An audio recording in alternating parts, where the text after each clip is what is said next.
25 जानेवारी रोजी अखिल भारतीय मानवतावादी साहित्य संमेलन कोल्हापुरात आयोजित करण्यात आले। या संमेलनाला 2000 पेक्षा अधिक साहित्यिक उपस्थित राहणार आहेत अशी माहिती संमेलनाच्या निमंत्रक अंतिमा कोल्हापूरकर आणि सुरेश केसरकर यांनी पत्रकार परिषदेत दिली। अनिल म्हमाने यांनी मानवतावादी सांस्कृतिक चळवळीची स्थापना केली असून या संस्थेच्या माध्यमातून 25 जानेवारी रोजी सकाळी 11 ते 5 या वेळेत दसरा चौकातील मुस्लिम बोर्डिंग इथं साहित्य संमेलन होणार आहे। संमेलनाचे उद्घाटक विद्रोही शाहीर शीतल साठे आणि सचिन माळी असून प्राचार्य राजेखान शाने दिवाण स्वागताध्यक्ष आहेत। या संमेलनात डॉक्टर सुनीलकुमार लवटे, ॲडव्होकेट जयंत जायभावे यांना ॲडव्होकेट विवेक घाटगे यांच्या हस्ते मानवतावादी जीवनगौरव पुरस्कारानं सन्मानित केलं जाईल।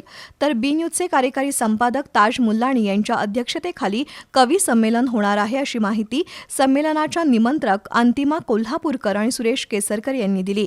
दुपारच्या सत्रात डॉक्टर कपिल राजहंस यांच्या अध्यक्षतेखाली मानवतावाद या विषयावर खुला संवाद होणार असून त्यामध्ये ॲडव्होकेट कृष्णा पाटील, करुणा विमल, प्राचार्य सुरेश कांबळे सहभागी होणार आहेत। पत्रकार परिषदेला विश्वास तरटे, अनिता काळे, गंगाधर म्हमाने, अर्हत मिंचेकर, सुनील जाधव, अभिजित म्हासुर्लीकर उपस्थित होते।